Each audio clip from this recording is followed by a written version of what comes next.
Hello दोस्तों, refix India के YouTube channel पे आपका फिर से स्वागत है। और आज के वीडियो में हम बात करेंगे, अगर आप कोई भी सप्लाई को रिपेयर करते हो और उसमें आप मॉड्यूल को यूज़ करते हो, अगर मॉड्यूल लगाने के बाद भी आपकी सप्लाई काम नहीं करती है तो उस सप्लाई के बारे में हम बात कर रहे हैं यहाँ पर। तो यहाँ पर अगर आप देखोगे तो हमारे पास यहाँ पर एक सोनी की सप्लाई हमें यहाँ पर देखने के लिए मिल रही है। और ये जो सोनी की सप्लाई है ये काफ़ी ख़राब हालत में हमारे पास आई थी, जो कि किसी एक मैकेनिक से हमें यहाँ पर डिलीवर हुई थी। और इसमें जो कंडीशन है, इसमें आपको सबसे पहले मैं यहाँ पर दिखा देता हूँ। अगर आप यहाँ पर देखोगे तो इसमें उसने क्या करा है, जिस टेक्नीशियन से हमें यहाँ पर ये डिलीवर हुई है उसने यहाँ पर इसकी आईसी को निकाल दिया है। और आईसी के साथ साथ यहाँ पर आप देखोगे तो इसमें जो आपके दो मॉसफेट लगाए रहते हैं, यानी ऑसिलेशन के लिए टीजी और बीजी। और ये जो सप्लाई है हमारी एक पीएफसी वाली सप्लाई है। और जब भी ये सप्लाई हमारी चलती है तो जाहिर सी बात है कि इसमें जो लोड है वो बहुत ज़्यादा लोड है। तो ये 400 वोल्टेज पे हमारा ये स्टार्टअप होता है। तो सबसे पहले अभी हम देखेंगे कि इसमें पावर लगाने पे हमारी क्या कंडीशन बन रही है। तो यहाँ पर अभी हम पावर लगाते हैं और पावर लगाने के बाद इसमें देखते हैं कि हमारे जो कंडीशन है वो क्या कंडीशन हमें देखने के लिए मिल रही है। क्योंकि इसकी जो शॉर्टिंग है वो तो मैंने देख ली है, उसमें कोई शॉर्टिंग हमें देखने के लिए नहीं मिली है। तो जैसे ही मैं यहाँ पर इसकी पावर लगाता हूँ और पावर लगाने के बाद मैं यहाँ पर चेक करता हूँ, तो इसमें सबसे पहले यहाँ पर वोल्टेज देखेंगे। तो ये आप देखोगे यहाँ पर हमारा मेन फिल्टर है, और इस मेन फिल्टर पे अगर हमें वोल्टेज को चेक करना है तो उसको हमें पीछे साइड पे चेक करना है। क्योंकि जब भी आप पावर सप्लाई की वोल्टेज वगैरह चेक करते हो तो आप इसकी बैक साइड पे चेक कर सकते हो, क्योंकि सामने से इसको चेक करना तो थोड़ा पॉसिबल नहीं होता। तो यहाँ पर अगर हम वोल्टेज चेक करते हैं तो यहाँ पर आप देखोगे तो हमें यहाँ पर 345 के अराउंड यहाँ पर वोल्टेज मिल रही है।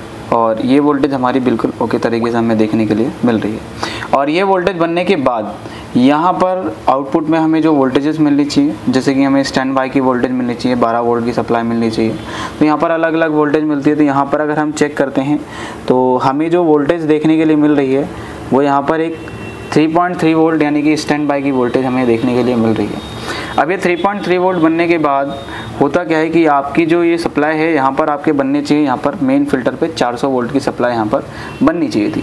जबकि यहाँ पर अभी हमें जो सप्लाई देखने के लिए मिल रही है वो मिल रही है हमें यहाँ पर 345 के अराउंड यहाँ पर वोल्टेज मिल रही है। और यहाँ पर आप देखोगे तो हमने स्टैंड बाय और पीएस ऑन को भी शॉर्ट कर रखा है।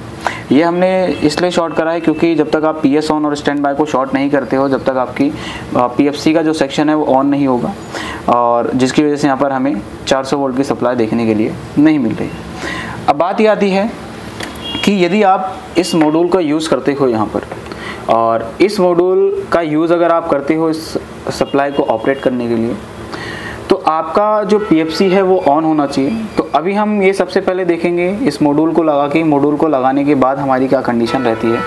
तो इसके हम कनेक्शन कर लेते हैं। कनेक्शन करने के लिए आप जब भी इस मॉड्यूल का कनेक्शन करते हो तो आपको इसमें PWM आईसी और दोनों मॉसफेट यानी टीजी और बीजी दोनों को रिमूव कर देना है। और इसके कनेक्शन भी मैं आपको बता देता हूँ। जैसा कि आप इसमें देखोगे 9 वायरें होती हैं। तो यहाँ पर आपकी जो रेड और येलो वायर है ये चली जाएगी आपके मेन फिल्टर के पॉजिटिव पर। तो इसको हम लगा लेते हैं। लेकिन लगाने से पहले आप जब भी इसको लगाओगे तो यहाँ पर आपको पावर को ज़रूर निकाल लेना है। और पावर निकालने के बाद यहाँ पर हम इसमें मॉड्यूल लगाएंगे। मॉड्यूल लगाने के बाद अभी हम देखते हैं इसमें क्या कंडीशन हमारी बनती है। तो इसमें सबसे पहले आप देखोगे यहाँ पर एक वाइट वायर है। ये वाइट वायर जाएगी आपकी VCC सप्लाई के लिए। तो VCC सप्लाई आप लगा सकते हो 50 वोल्ट के कैपेसिटर पे लगा सकते हो। तो 50 वोल्ट का जो कैपेसिटर है वो यहाँ पर मुझे देखने के लिए मिल रहा है। और यहाँ पर मैं इसकी VCC सप्लाई दे सकता हूँ। तो यहाँ पर ये मैंने VCC को जोड़ दिया है। और VCC जोड़ने के बाद इसको थोड़ा सही से जोड़ते हैं, क्योंकि अगर आप इसमें थोड़ी फिनिशिंग नहीं रखते तो यहाँ पर ये शॉर्ट भी हो सकता है। तो इसको यहाँ पर सही से जोड़ लेते हैं। तो यहाँ पर ये जोड़ लिया। और ये जोड़ने के बाद आपकी जो येलो और रेड वायर है जाएगी मेन फिल्टर के प्लस पे। तो इस मेन फिल्टर के प्लस पे हम इसको जोड़ लेते हैं। तो इसको जोड़ लेते हैं यहाँ पर। ये हमने जोड़ दिया मेन फिल्टर के प्लस पे। और मेन फिल्टर के प्लस पे जोड़ने के बाद आपकी जो यहाँ पर ब्लैक और जो आपकी ब्राउन वायर है ये जाएगी आपके मेन फिल्टर के नेगेटिव पर। तो इसको हम यहाँ पर जोड़ लेते हैं। तो इसको हम बिल्कुल सही से जोड़ेंगे, क्योंकि आप कनेक्शन जब भी करो आप बिल्कुल सही तरीके से करो तो ज़्यादा बढ़िया रहेगा। तो यहाँ पर आप देखोगे इस वायर को भी हमने जोड़ लिया। और इसमें बची हैं कुछ अलग अलग वायरें बची हैं। जैसे कि आप यहाँ पर देखोगे एक हमारे पास है ये वॉयलेट कलर की वायर है और यहाँ पर एक ग्रीन कलर की वायर है। और एक हमारे पास ये ब्लू कलर की वायर है।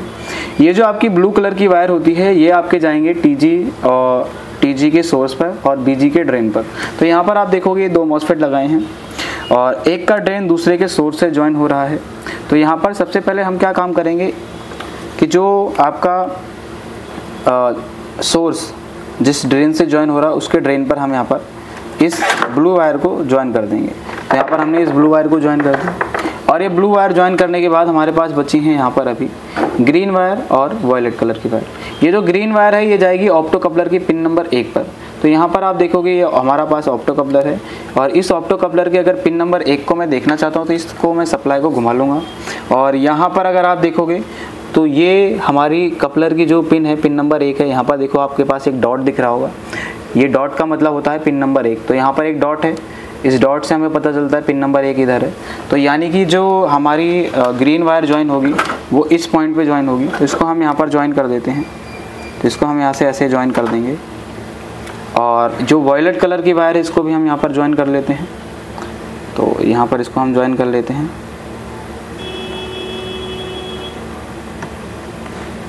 तो इसको थोड़ा सही से हम ज्वाइन कर लेंगे।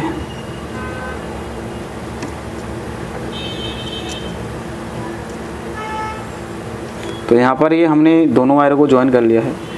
देखो दोस्तों, अब होता क्या है कि जब भी आप इस मॉड्यूल का यूज़ करते हो तो बहुत लोग कंफ्यूज रहते हैं कि ये जो मॉड्यूल है हम उस सप्लाई में यूज़ कर सकते हैं नहीं। यानी कि यहाँ पर होता क्या है कि इसमें पीएफसी के लिए और ऑसिलेशन के लिए एक ही आईसी का यूज़ करा गया है। तो आप जब भी आपके पास इस तरीके की सप्लाई आती है तो उस सप्लाई में आप इस डुअल मॉसफेट का मॉड्यूल यूज़ कर सकते हो। यहाँ पर सिंगल मॉसफेट का मॉड्यूल जो है वो काम नहीं करेगा। अभी यहाँ पर हमने इस मॉड्यूल को लगा दिया है और मॉड्यूल लगाने के बाद इसमें जो हमें वोल्टेज है वो यहाँ पर अगर हम इसको वोल्टेज देकर चेक करते हैं तो देखते हैं हमारी जो कंडीशन है वो क्या कंडीशन बनती है। तो यहाँ पर सबसे पहले अभी हम क्या करेंगे, इसको हम वोल्टेज देंगे और वोल्टेज देने पर अभी हम इसको चेक करेंगे कि हमारी जो वोल्टेज है मेन फिल्टर पे देखने के लिए मिलती है नहीं मिलती। तो यहाँ पर आप देखोगे अभी भी जो हमारी वोल्टेज है वो हमें यहाँ पर 343 के अराउंड यहाँ पर वोल्टेज देखने के लिए मिल रही है। और अगर हम बात करते हैं आउटपुट की, तो आउटपुट में अगर हम चेक करना चाहते हैं तो आउटपुट अगर हम देखते हैं तो यहाँ पर आउटपुट जो है हमें 8 वोल्ट की सप्लाई मिल रही है, जबकि हमें यहाँ पर जो वोल्टेज मिलनी चाहिए वो 12 वोल्ट की सप्लाई यहाँ पर मिलनी चाहिए थी। अब होता क्या है कि इस कंडीशन में आपका जो आपने ये PS ऑन शॉर्ट करा है, इस PS ऑन के ट्रैक को आपको ट्रेस करना है, क्योंकि कई बार ऐसा होता है कि इस PS ऑन के लाइन में आपके कुछ ट्रांजिस्टर लगे होते हैं और कुछ एक ऑप्टो कपलर लगाया जाता है। तो इसको अगर मैं ट्रेस करता हूँ तो सबसे पहले यहाँ पर मैं इस सर्किट को ऑफ कर लूँगा। ऑफ करने के बाद मीटर को रखूँगा कंटिन्यूटी बीप पे और बीप रेंज पे रखने के बाद अगर मैं इसको ट्रेस करता हूँ तो यहाँ से आप देखोगे तो ये जो ट्रैक है हमारा ये बहुत ही बारीकी से यहाँ से आते हुए, तो ये ट्रैक हमारा इस पॉइंट पे आ रहा है। यहाँ से देखोगे तो यहाँ से हमें कंटिन्यूटी बीप देखने के लिए मिलती है। तो यहाँ पर हम चेक कर लेते हैं।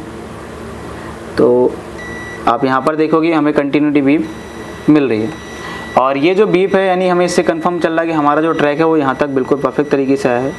आगे अगर चलते हैं तो ये जो ट्रैक है यहाँ से होता हुआ हमारी यहाँ पर आप देखोगे इस ट्रैक पे हमें देखने के लिए मिल रहा है, जो कि यहाँ पर अगर आप देखोगे तो यहाँ पर आपको एक रेजिस्टेंस यूज़ यानी कि आप एक रेजिस्टेंस हमें देखने के लिए मिल रही है और यहाँ पर आप देखोगे तो एक ट्रांजिस्टर है। ये जो ट्रांजिस्टर है ये हमारा बेसिकली लगाया गया है हमारी PS ऑन की जो रिटर्न वोल्टेज आती है उससे एक इनेबल इसको मिलता है जब ये नेगेटिव पास करता है। जब तक ये नेगेटिव आपका पास नहीं करेगा तो दोस्तों होगा क्या कि यहाँ पर आपका जो VCC सप्लाई है, VCC सप्लाई आपके PFC IC को या PFC सेक्शन को नहीं पहुँचती है, जिसकी वजह से होता क्या है कि आपका जो 400 वोल्ट की सप्लाई है वो यहाँ पर बूस्ट देखने के लिए आपको नहीं मिलती है। तो अभी होता क्या है कि अभी यहाँ पर हमें 8 वोल्ट की सप्लाई देखने के लिए मिल रही है। तो सबसे पहले अभी हम क्या करेंगे, इस जो आपका ये NPN ट्रांजिस्टर है, इस NPN ट्रांजिस्टर को हम यहाँ पर एक 3.3 वोल्ट अलग से देकर चेक करते हैं कि इसकी क्या कंडीशन रहती है। तो यहाँ पर हम एक काम करेंगे, इसको हम जंपर लगा लेंगे और जंपर लगाने के बाद फिर अभी हम चेक करते हैं इसकी क्या कंडीशन रहेगी। तो तो अभी क्या है, अभी हमने यहाँ पर एक 3.3 वोल्ट यहाँ स्टैंड बाय से डायरेक्ट हमने यहाँ पर क्या करा है कि इस ट्रांजिस्टर के बेस पे दे दिया है, और इस जो ट्रांजिस्टर का बेस है यहाँ पर ये 10 के रेजिस्टेंस से होता हुआ आ रहा है, तो हमने यहाँ पर इस पॉइंट को ज्वाइन कर दिया है। अब इस पॉइंट को ज्वाइन करने के बाद अभी हम वोल्टेज देते हैं इसको, और वोल्टेज देने के बाद इसकी हम वोल्टेज को चेक करेंगे, जो आउटपुट की वोल्टेज जो हमारी 8 वोल्ट देखने के लिए मिल रही थी। तो अभी हम देखते हैं यहाँ पर हमें कितनी वोल्टेज देखने के लिए मिलती है। तो यहाँ पर अगर आप देखोगे तो हमें जो वोल्टेज हमें यहाँ देखने के लिए मिल रही है वो भी यहाँ पर 12 वोल्ट की सप्लाई देखने के लिए मिल रही है। यानी ये जो सप्लाई है हमारी है बिल्कुल परफेक्ट तरीके से यहाँ पर हमें देखने के लिए मिल रही है, जिसमें कोई भी वेरिएशन हमें नहीं मिल रहा। और अगर हम यहाँ पर बैकलाइट की वोल्टेज की बात करें तो यहाँ पर हम बैकलाइट की वोल्टेज भी चेक कर लेंगे। तो यहाँ पर आप देखोगे तो हमें जो वोल्टेज मिल रही है, यहाँ पर आप देखोगे हमें यहाँ पर बैकलाइट की वोल्टेज भी हमें देखने के लिए बिल्कुल परफेक्ट तरीके से मिल रही है। यानी ये जो अभी सप्लाई है हमारी बिल्कुल परफेक्ट तरीके से ओके हो चुकी है, और इस तरीके से हम किसी भी सप्लाई को आसान तरीके से रिपेयर कर सकते हैं। अगर आपको भी वीडियो पसंद आई हो तो वीडियो को लाइक करें, शेयर करें और चैनल को सब्सक्राइब जरूर करें।